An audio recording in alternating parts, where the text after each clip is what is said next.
Dominique, and today I'm just gonna tell you about myself. This is gonna be a very long video, and I'm sorry beforehand, but I just have something on my heart that I feel like I need to get out. Look at heart. That I feel like I need to get out, and I feel like it's time, and I just feel like God will do what He need to do with it. It's for somebody, so I just want to speak. Okay, so I'm 28. I want to talk about a time where I did not know that I was depressed. And I saw a video today and it made me think about it. You know, I'm always like, what should my first video be about? You know, I need to talk about myself. And the best way to talk about yourself is just be honest, right?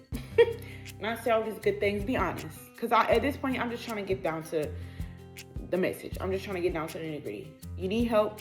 Let's work on it, you know? So I want to talk about depression. Now, let's get this straight. I am a full-blown Christian, born and raised.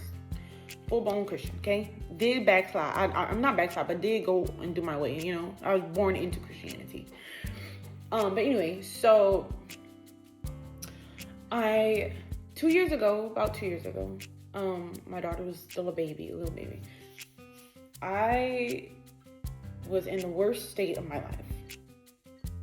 In here, okay? Mentally, I was in the worst state of my life. In this body.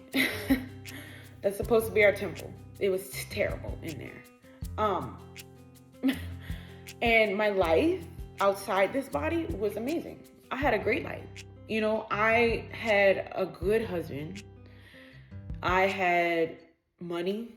I had, you know, a home. I had cars. Like, we were good. You know, we didn't struggle. And I was like, and I was young, you know, and I had a good life. And my kids were healthy. You know what I mean? Like, nothing was the problem. And so, I'm sorry, y'all, my glasses. I can't fix it. Anyway, so yeah, I had a great life, man. And, you know, I had a job. Like, my mom, you know, she owns a business, and I worked my way up in that business. So I'm working there at the time, and I'm good. I'm in a position of power, you know, and rightfully so, because I earned it. But yeah, I'm not wanting for anything in this world, if that makes sense. Like, because I have what I need, and I have money to buy what other things I need. You know what I mean? Like, so I'm living good. But in here, child, in here was a mess, okay? And here was a mess. And because it was such a mess in my head, it began to trickle into my life. And I would basically just put on this show during the day, you know, while I was in front of people, do what I needed to do just to look normal. And I'm doing that, you know, I'm not really thinking that I'm doing that, but I'm doing that. And when I would get home, all hell would break loose, because my real feelings would just come out, and I was just so annoyed. Like, I just did not like my life. Like, oh my God, like, I just did not like my life. And my kids, like, I love my kids, you know, like, they make me laugh so much, and I just love them, all of them in different ways, you know. But I couldn't even enjoy my kids because I didn't like my life. Like, it wasn't necessarily the people that was in my life, it was just me. I didn't like my life, you know. I knew I had all these things, and I kept trying to figure out, why are you not happy? Like, I just was not happy. And, you know, to other people, my life looks fine. And I think that's the most scariest thing, to go through, you know, depression, and to go through these episodes, and it doesn't reflect in, you know, people who see you outside of your home, even in your home, you know, they don't know, because it doesn't reflect, you know, on the outside of you. But you're going crazy inside, and that's scary. It's scary to think about, and to think about that, oh my God, I might have seen someone that's happening to, you know. There could be somebody that I know that's happening to, and I would never know. That's scary. And then also to know that you went through that and nobody knew. Like, that's really scary, you know. Sorry. And so I was just in this little box in my head, and I just wasn't happy. And I was going to church. I was doing my normal routines. I was just, not happy. And I would take it out a lot on my kids. Like, I would always fuss, and I just would be angry. I wouldn't like hurt my kids, because I'm just not going to do that, I'm just not going to do that. But I would be very angry at my kids. Like, and they would just do small things. And they would just piss me off, And I would just want to be alone. I didn't want to be around anybody. I didn't want to talk to my husband. I didn't care to do anything. I just was good by myself, like, period. Like, no talk, conversations. Okay, good. I would barely listen to him. He would always try to talk to me. I would barely listen to him. I just didn't care. My family literally thought that was my husband. Like, they thought that he was, like, telling me, not to go places and stuff like that. But it literally was me. Like, I didn't want to do anything but go to work, get groceries on a certain day, come home. If my son had homework, I would help him with his homework. Tell him to get ready for bed, get my kids ready, feed them, all that stuff. Take a bath and sit in the bath for 3 hours. And then go to sleep. And I would do that every day. Monday through Friday. I would do the same thing to a T. And I'm so grateful to have a husband at this time in my life. Like, I'm just so grateful to not be alone in a home by myself, because I don't know if I could have gotten out of that without somebody recognizing it, because I didn't recognize it myself. But my husband noticed the change, and he would always ask me, like, what is wrong with you? Is something wrong? Like, you're different. And, I would be like, no, nothing wrong. I'm good. I'm okay. Would look different. Nothing, And then one day he asked me, and I was like, nothing's wrong with me. And I literally it was bad, because I noticed it too. Like, at this point, it was bad. And he was like, what's wrong with you? Like, seriously. And I was like, nothing's wrong with me. I'm fine. And he was like, no, you're not. Like, you don't see what you're doing? And I'm like, no. And he was like, I'm just gonna take my glasses off, because they're blurry. I mean, they have that glare. But he was just like, you are consistently doing the same thing. Like, it's almost like scary. It's consistently like you're doing the exact same thing every day. And I just feel like we're distant, and you're not here. And he was like, are you happy? Like, what's wrong with you? And I was like, I started thinking, because, like, I didn't want to be honest, and lie, because I was seriously trying to figure out what was my problem too, And so I started thinking about my weeks and my days, and how I literally would do every single thing the exact same way every day. Nothing was out of order. I was doing the same thing every day, going through the motions consistently. And I would tell him that I didn't like certain things, but I never would express the totality of how I felt to him, that I didn't like my life. And he was like, you're so negative. Like, it's like, I can't please you. You're not happy. Like, what is it? I'm trying my best to do everything that I can, and it just seems like you're not happy. And I was told him, I'm like, I don't know, but I think that I don't like my life. Like, I don't like my life. And I just began to cry, because it just was like, that was the first time I had said that. And it really, really, really, really, really bothered me. It did something to me, and I began to cry. And I guess because I was realizing that was really happening to me. Like, it was, that was gross. And I just told him, I don't like my life, and I feel like I think I may be depressed. I don't know. Like, I'm not happy. There's not a want or a desire in me to do anything. I'm just going day by day, because, of course, obviously, I know I want money, right? And so I go to work, and I know people are counting on me. So I go to work, and I know my kid's going to need something. So I tend to them, and I know what they need already. So that's why I just do it. But other than that, if they wasn't here, I would not do anything, right? And that's a strange thing about when you have children, and you have people depending on you, and you're depressed. That people need you, so you're doing things, but you're just really depressed. And if those people weren't there and they didn't need you, you would literally be in the bed, in the room somewhere, all day and all night, And so that was me. And I just was honest with him, and I said, I'm going through, like, mentally, like, I'm battling hard. And sorry, y'all, I don't want to cry. I just always cry. I don't know why I cry when I talk about this. I'm sorry, but I'm really trying not to cry. But I just told my husband that I'm battling my mind is, I don't know, like, it's so negative. And it wasn't like, I was getting these thoughts because or to kill myself, That's another story for y'all. And if y'all want me to talk about that, I will talk about suicide and all that. I can talk about my story. But I have overcame suicide, and I will say it all the time. I know what to do. I know what it is. Knowledge is power, and people lack because of a lack. People perish because of a lack of knowledge. I know what suicide is, and I know what it wants, and I know how to speak to it. Some people don't speak to that voice, but I do. Okay. Anyway, so that wasn't my problem. I wasn't like gonna kill myself, but like my mind was so negative. Oh my goodness. I couldn't stand my own self. My dreams were literally scaring me. I would stay up some nights, like, many nights, just there. I'm just up.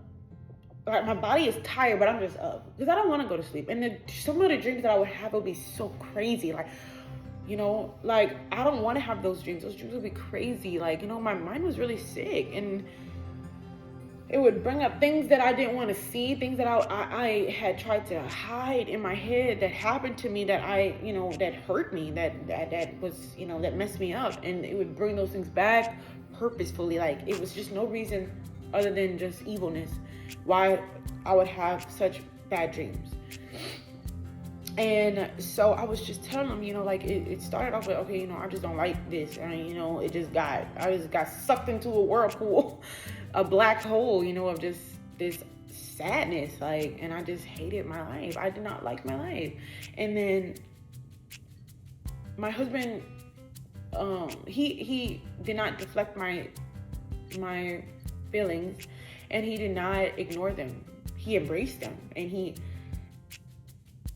asked questions almost like a therapist. And he asked me, well, what do you want?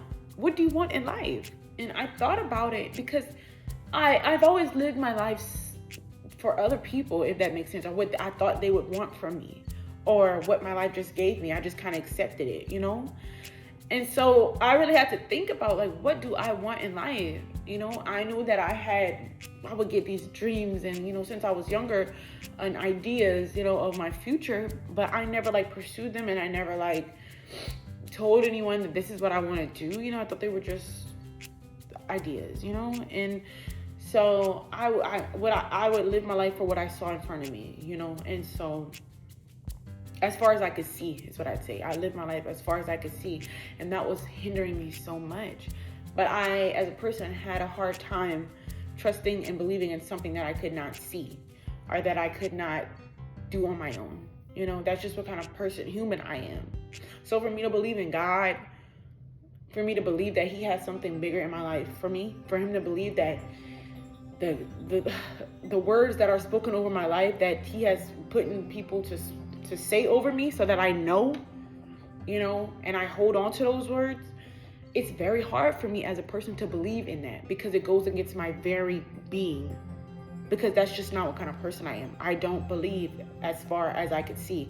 If I can't see it, if I am not in control of it, I'm not going to believe it, and with God, I don't know what he's thinking, right? And so I have to get out of myself to believe in him. My faith has to be sealed. Like, I have to make a conscious decision every day to use my faith, to have faith, because it's not in me to do. I fight my body daily for that. Like, I'm constantly fighting my flesh, And so anyway, so I go on this technically self-healing journey, self-help journey.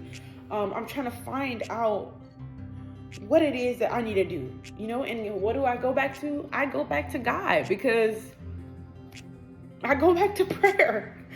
Because a long time ago, like, even before I even started doing anything, I knew that prayer in supplication, and that was my domain. I knew that, and then one day somebody at church, a prophet was speaking in church, and they told me the same thing, and about intercessory, and like, that is my place.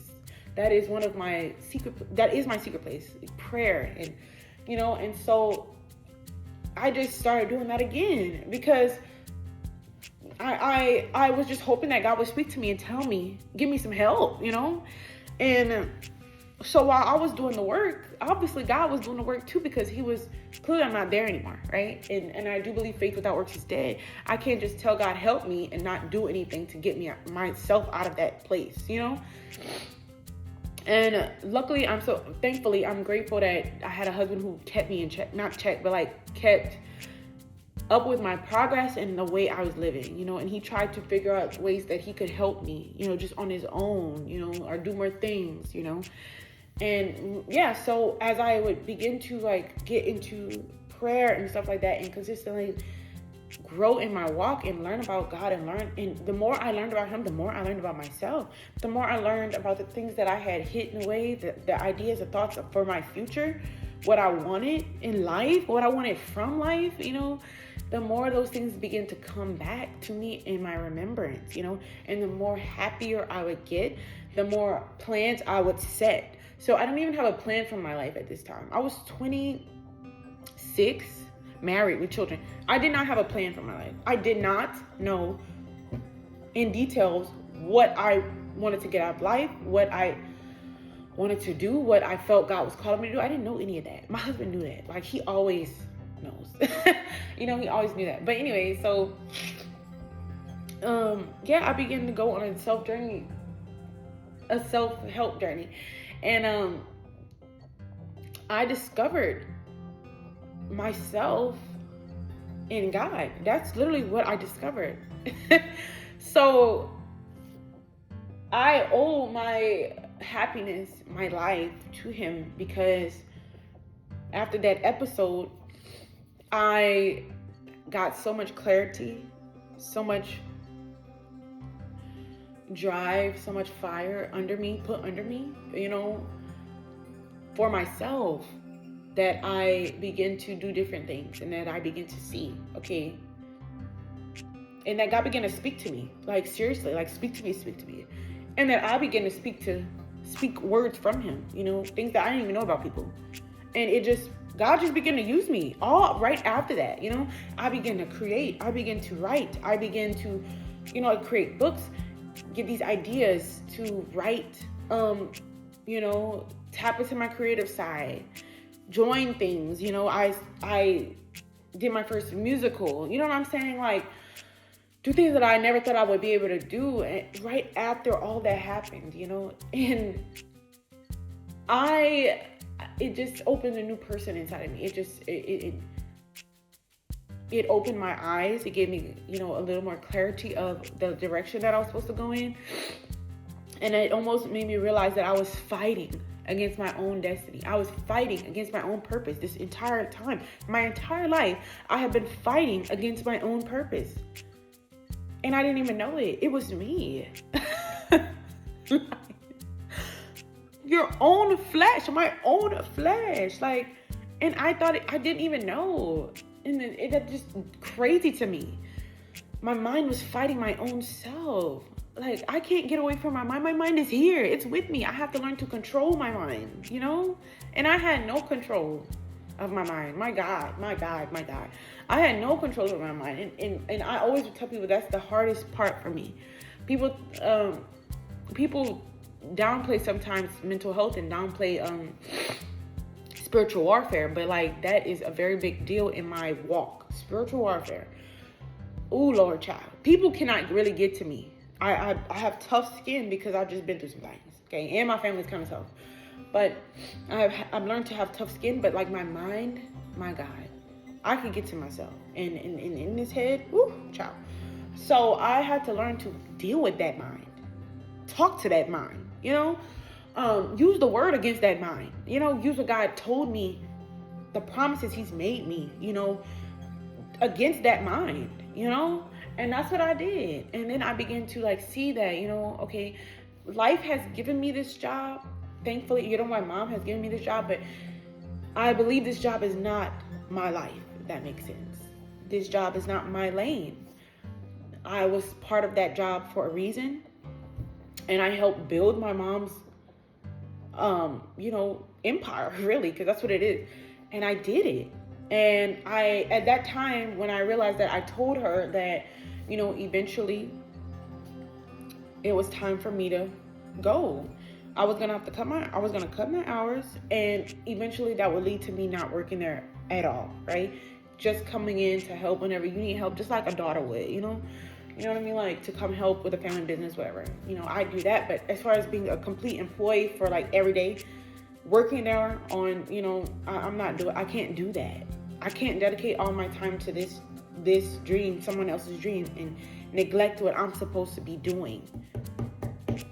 As somebody who has God as the head of their life, I'm neglecting my purpose, what I'm supposed to be doing.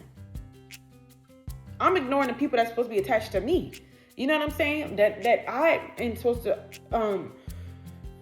be connected to. All that is just being neglected and left to rot. And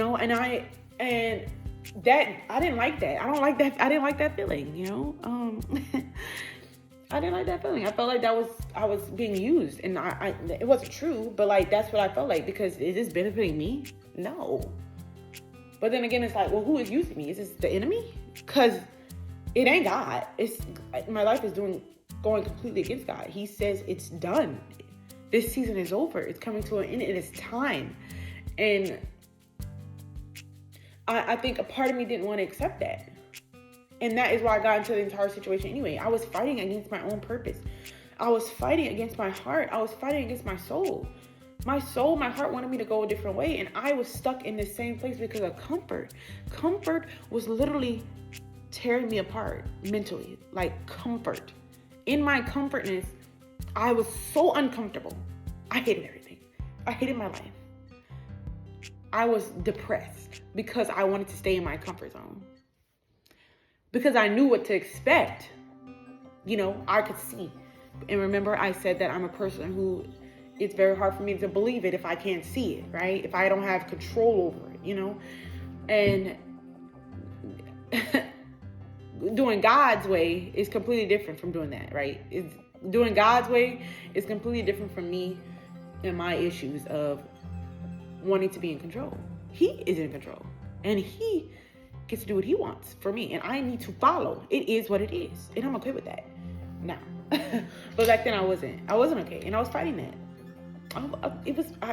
I was subconsciously I was fighting that. I didn't even realize that I was. It's crazy. And so yeah, I just began to tap into him, and like, oh my God, the past 2 years, that year, I've gotten so much clarity, many words from God. Like it's like he just rebuilt me, if that makes sense. Like I'm a completely different person than I was 2 years ago. Completely different. Not saying that I was a bad person.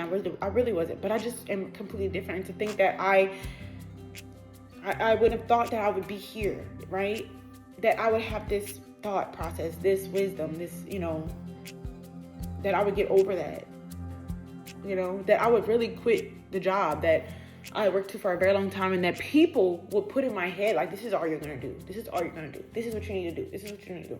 Why would you do this? Why wouldn't you take over the film business? Why wouldn't you do that? Like, why would you leave and go do what you want to do? Why would you do that? It doesn't make sense. It's easy money. I went to school for that also, for, the field of my mom's business. I went to school for that. And, so that's what my education is in too. And so like, it just made sense to people that was what I was going to do in life, But even when I first started working over there, I knew that I didn't want to do that. But I just like I said, my thoughts and my dreams slowly like just got smaller and smaller and got put to the back of my head because, like I said, life was in front of me. I only saw what I could see. I couldn't see anything else happening, and it was out of the picture for me to think anything besides that. But I know, whenever you think about God and what his plans is for you, it's always bigger than what you can imagine. It's always, it just surpasses what you can think.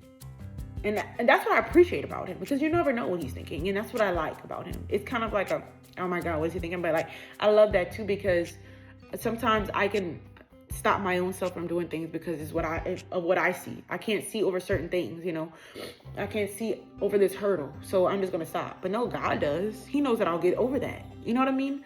And so I just began to get closer to God. I just would take time with him, whether it was just for like 2 minutes, 3 minutes.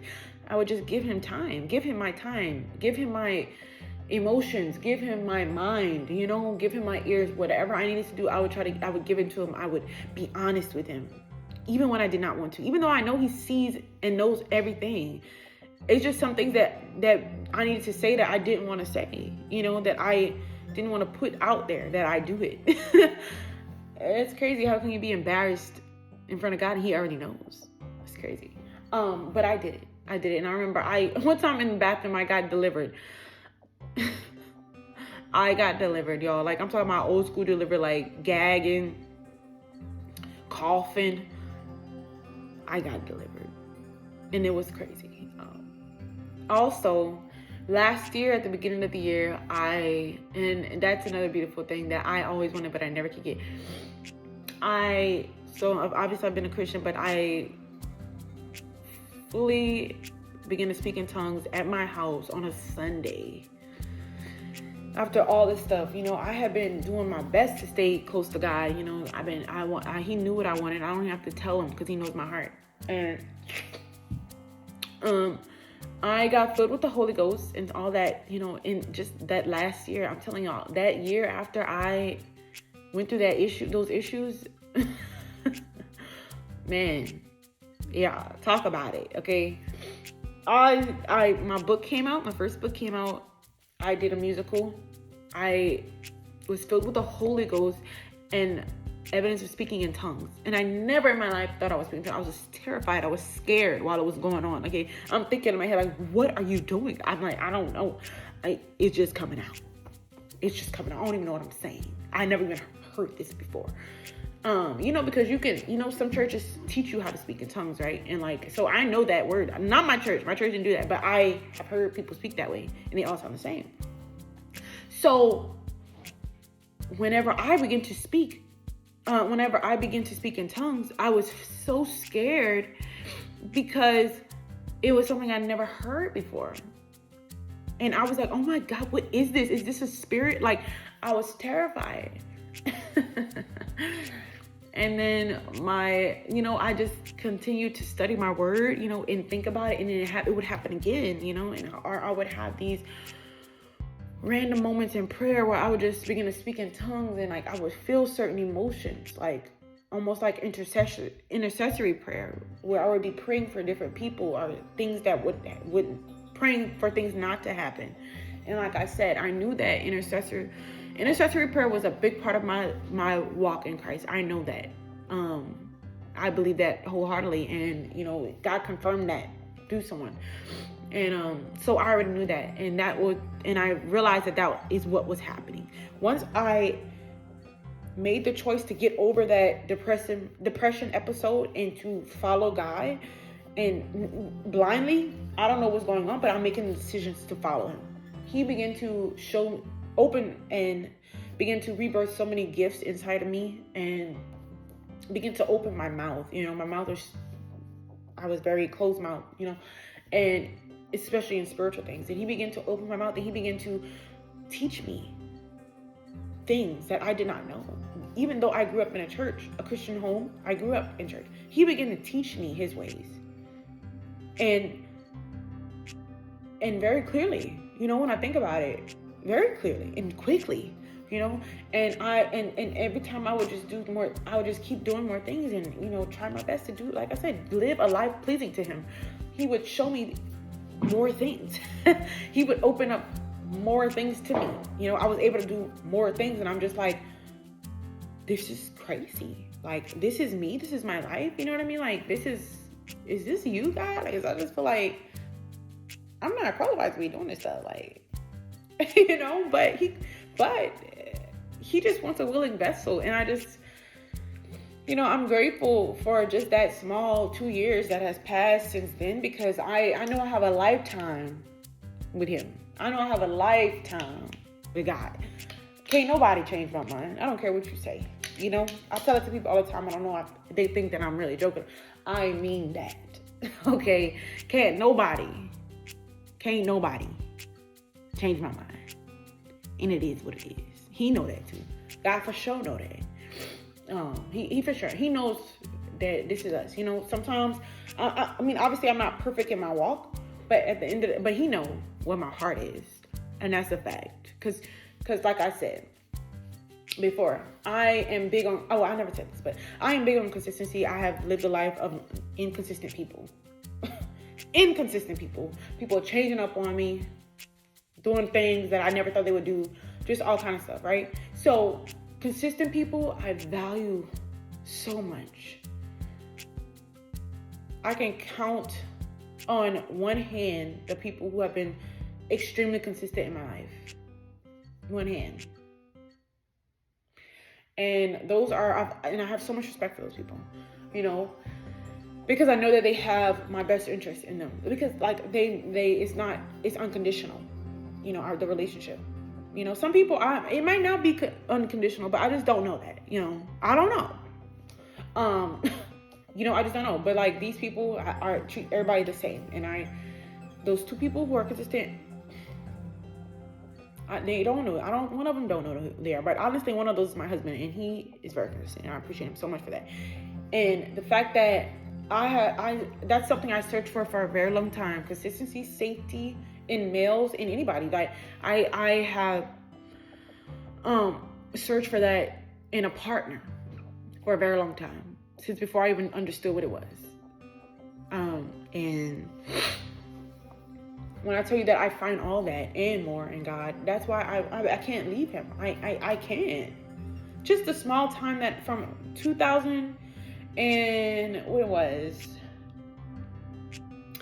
from 2016 to 2016 till now, my life has completely changed. Y'all, I have completely changed, okay? This man, God is just so amazing to me. Like, and I will never, ever, ever, ever, ever not feel that way. I don't care what happens. I don't care. He has opened my mind. He has broadened my thought process, my knowledge of just life in general.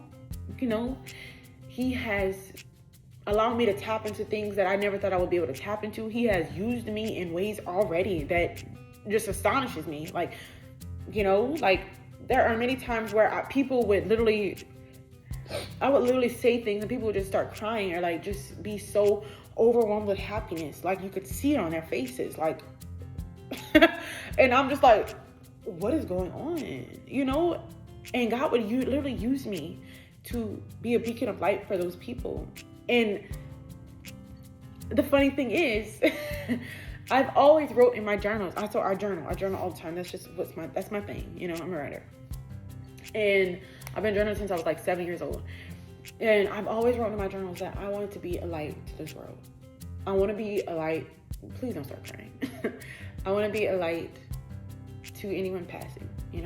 I want my light to shine. And my light, what is my light? My light is God. That is what he is. He is inside of me. I have accepted him. And he gives me this light that shines, right? And so when I walk past somebody, when I talk to somebody, I want my light to shine. I want you to smile. Anything that I can give you, whether it's words, encouragement, whatever you need, If you need rebuke, or, somebody to be honest with you, I know the right approach, right? I know that from business. And working in a business and learning how to talk to people from, my surroundings, my mom. But yeah, I know what I got it. I got what, I can help. You know what I mean? And I just want to help. I really have a heart to help people. And my husband also, he has a heart to give, to help. And I love that about us, because together I feel like we can do a lot of things, and I know that God put us together for a reason. And just to see the small things that he's done to me and for me since 2016 is immaculate. I mean, it's scary. It's scary crazy, because like in 2016, I was July. It was the last day of services, and I just was like, you know what? I want to get baptized. I'm ready to. I do not like my life right now. I feel like it's not giving me the best, so I just want to try Jesus, and that's literally was my thing. I want to try God. I'm tired of living like this. Like, I'm tired of doing it on my own. I was a single mom, like in a terrible relationship, and I was tired of them going through the constant terrible cycle of that relationship. I was overwhelmed. I could never pick really good men on my own. I just was, you know what I mean? Like, I can't. So on that day, I literally said, I was going to try my best to be closer to God. And every day, just try to be better. Just try, I know salvation is a long-term thing. He has, died on the cross for us already. That's dead. That's done, So I know it's there. I just need to grab it and hold on to it, right? And so that's when I started my salvation journey. 2016, July, the last day of July services, we have a revival. So it's 7 days, and it was the last day. I hadn't been to any of the other services, and I felt like, this thought in my head would come in and be like, you ain't been to any of the other services. Why would you go on the last service day and then had a nerve to get baptized? Like, where you been? Right? I would think about that all the time. But I pushed through, and it was a lot to push through that day to go to church. I thought I wasn't gonna make it, but I made it to church. I sat in the back. I made sure that my son wasn't there. It was just me. And I remember my goal for that church service, I didn't care what was going on. I didn't care what was being preached. My goal, I went into church with a goal, with a thought what I was going to do that day that was going to change my life. I was going to get baptized for myself. Baptized for myself. Okay? I didn't care what anybody was going to say. Yeah, the thoughts came. Oh, yeah. Didn't care. Actually, somebody literally asked me that night, like, didn't you get baptized already? Why are you getting baptized again? That's all I have on. Okay. Going about my father's business. I'm going to get baptized again. I don't care what you say. I felt like I needed, it was just time. I was done. I was ready. And I was old enough to make that decision consciously and understandingly, like that this was something that I needed to do. I was tired. At my young age, I was tired, and at that time I was about 22, 23, I think, about to turn 23. And yeah, I just did it. I did it. I came out of nowhere that Sunday. That last day of church. I did not go to July services that entire 7 days, the 6 days before. I went on the 7th day, and I walked my butt up there, scared and nervous as heck. Shy as I don't know what, like embarrassed. Who cares? All the emotions, I had them, all the feels. But I walked my butt up there anyway. And I did what I did because I knew I had to do it. It was in my heart. I needed to do it. I had been studying my word, constantly like running from my ex. Like, he just kept trying to talk to me. I'm like, I gotta do something. God, you gotta help me. You gotta help sister out. Okay. And I would just read my word constantly, just anything I can get my hands on, I would just read it. And I would write about it, like what it meant to me, what I learned from it. That's what I would do. And I would do my little prayer. That's what I would do. And then it led me to wanting to be baptized again. And I don't know. I just wanted to get baptized again and start my journey. And I did. And I was so proud of myself after that, y'all. As soon as I got up out that water, I just could not stop smiling. And everybody was clapping, but I just was in my own head. I was just so happy for myself, Oh my goodness. I was so happy. And I remember walking from the baptismal pulpit, and guess who I saw? I hadn't seen him since, like, I just knew of him. I never talked to him or anything, but I saw him at my church, and guess what? The guy is my husband now. He was walking from the pulpit, from the musician's side, because my husband is a musician. And I saw him and I was just like, hey, I know that guy, whatever. But why is he here, right? But that's another story for another day. I'm going to have to tell y'all that because I know y'all going to want to know. But I feel like this, let me put my glasses back on because y'all cannot see. I'm just talking. 40 minutes. Oh my God, it's literally been 40 minutes. It's crazy. I'm so sorry, y'all. But anyway, yeah, so that's another story for another day. But yeah, my husband was there and ever since then, my life has completely changed. Yeah. And I literally owe it all to God, and he literally brought me out of that depression. And, I'll always be grateful for that. You know what I mean? That's my guy. God, it literally is my guy. I deal with him the long way. We ride. I ride for him the long way. It is what it is. No matter what I'm doing. I try my best to be a good person, a good Christian. Live a good life. Some days I might mess up. Some days I might say something ugly. That's true. But guess what? I'm going to repent and I'm going to apologize and I'm going to try my best the next day. But God can always be my heart. It is what it is. He's going to always be there. Because I love him. Like bad. Like hard. Like a hard love. Like the kind of love that makes you change. Like you just be changed and you don't know why. Because you just love that man so much. Like, why you love that man so much? Like you changed and everything. That's how I love God. Like I just be loving him so much that I just find myself changing. Wanting to do better. And that is what his love is. That is literally what it does. You don't have to like tell somebody, and constantly beat it down somebody's head, once they say that they are ready for it, to be saved and want to and love God so much, the change will just come. Just be consistent in speaking the word and what they need, right? And he gonna do it. He really does do it. I am a living witness. I didn't let anybody influence my Christian walk. I didn't do that. And I also didn't take everybody's words. Like, what we're not going to do is be that type of Christian where I just live my life through you. That's dead, okay? Because I will bust hell wide open because I don't have a relationship with God. I'm not doing that. I'm going to learn him myself. So in doing that, I just learned to be better. I learned to do what he asks. I learned to change my life into something that he would love and that would smell good in his presence. I want to smell good in his presence. I want to be the person he sees, because I don't know that person. I'm trying to get to that person. He knows that person, but I want to get to her and I want to see who she is and I want to be who she is. I want to fully embrace who he has, what life he has for me. And I know that I will never be as happy as I am whenever I am doing what he told me to do, when I am doing what he has birthed in me to do and what he has put me on this earth to do, and so I have been born with gifts and I have been born with, talents and just, things that can help me. And I want to tap into all that, with him, and he has just given me so much wisdom. And I always pray for wisdom. I learned that from young. My mom would say that all the time, pray for wisdom. And I've done that since. And I am just so grateful, oh my God, that God just chooses to give me more and more wisdom.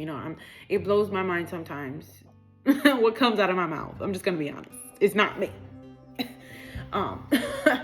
Because, girl, a child. I'm silly, but I'm grateful, so grateful for what he's doing for me, and it kind of like, you see it in my life, you know what I mean? Like, and I never thought I would just live a life that consistently gets better and better and better, as I get older, as I grow, like my life is growing with me, and the people attached to me are growing with me. And I appreciate that, and I'm grateful for that. And I'm grateful for being in this position, I feel like if your house ain't growing, baby, you need to stop preaching to other people. Because if your house not growing, that's faith. So, but yeah, I'm just really grateful, for being able to get out of that place and just to embrace the plan that he has for me, whether I know what it is or not. And whether I know every detail, because I don't know every detail. And every day I gotta ask God, to help me, keep pushing me, you know what I'm saying? Because y'all know my mind. I can only believe as far as I can see, but like every day I make a conscious decision to believe and to know that he about what he say, and that he got me. As long as I keep doing what I gotta do, he got me. It is what it is, and I'm gonna get there. I don't know when, I don't know how, but I'm gonna get there, so. See, guys, I'm so sorry that this video is so long. I felt like that was on my heart, and I just wanted to say it. But yes, make sure that you guys subscribe to me and follow for more, and please talk to me in the comments, chat with me. I want to help, and I want to take you guys along this journey, because I know it'll be a beautiful thing, and whatever can uplift you as a person and as a saint, as a Christian, as a real one, I want to be of assistance, and I want to do it naturally. So have a good day. Bye, y'all.